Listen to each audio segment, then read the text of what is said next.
And now to the southern border, which is moving from a political battleground to a defense posture. The Trump administration is reportedly considering a military-controlled buffer zone along the U.S.-Mexico border. Now, this could put active duty troops in direct contact with illegal migrants, raising major legal questions. But will this be considered legal, and what will it mean for immigration enforcement? Here's the story with more. President Donald Trump is deciding to crack down harder on illegal immigration. And this time, he wants the U.S. military to come in guns blazing. His administration is reportedly considering an unprecedented move. So what exactly is the plan? A militarized buffer zone along the U.S.-Mexico border that would give active duty American troops authority to detain illegal migrants. The proposal would reportedly establish a 60-foot deep military-controlled strip stretching from Texas to California. The buffer zone would be located within the Roosevelt Reservation, a federal land designated for border security back in 1907 by then-President Theodore Roosevelt. Typically overseen by the Department of the Interior, pieces of the land have been transferred to the Pentagon before. So what exactly would troops do under this plan? They wouldn't handle deportations, but they would be the first line of defense. Their job would be to detain migrants until Border Patrol or the law enforcement arrives. This is part of Trump's hardline immigration agenda, a signature issue of his re-election campaign. On his first day back in office, he declared a national emergency at the border. His administration then deployed 1,500 additional troops, bringing the total to 4,000 active duty personnel alongside 2,500 reservists. Since taking office, my administration has launched the most sweeping border and immigration crackdown in American history, and we quickly achieved the lowest numbers of illegal border crossers ever recorded. Thank you. And now, the military's role at the border is growing.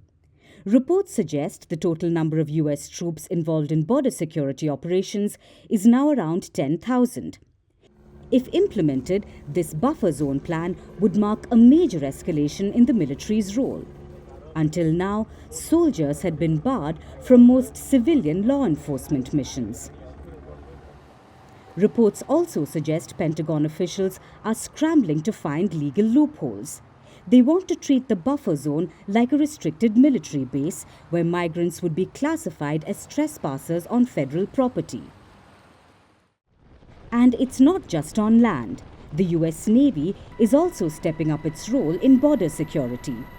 A second guided missile destroyer is set to patrol waters off the U.S.-Mexico coast following the recent deployment of USS Gravely.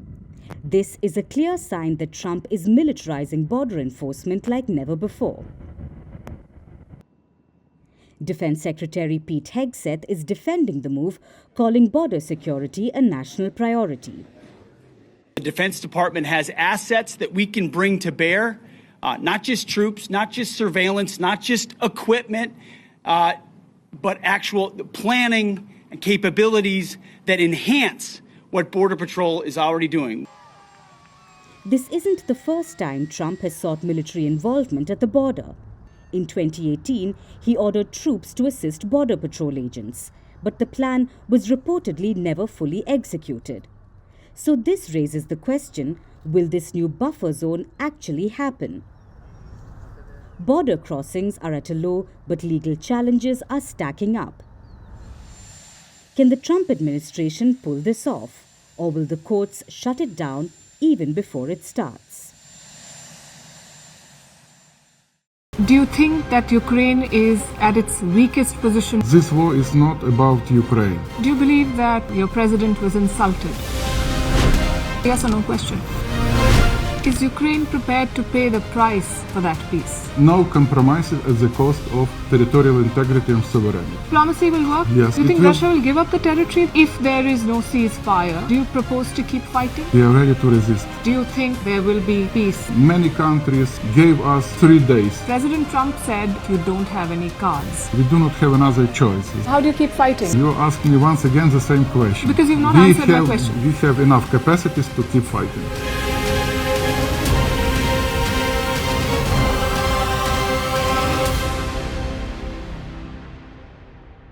Good afternoon, Prime Minister Lakshman. Good afternoon. Making headlines in India well before you landed here. New Delhi has raised concerns in the recent past vis-a-vis the Khalistani separatists that operate in New Zealand. How do you propose to address these concerns? In our democracy, we believe in the freedom of speech. Organizations like the Al-Qaeda or ISIS were to hold a referendum in New Zealand, something related to one of your Western partners. Would you say the same? We have very well-defined laws in our democracy. No specific conversation on Khalistan on this visit. It was raised with me. I also raised back our position. Are you willing to be open to these concerns from New Delhi? As I keep coming back to you to say, we have strong laws in our system.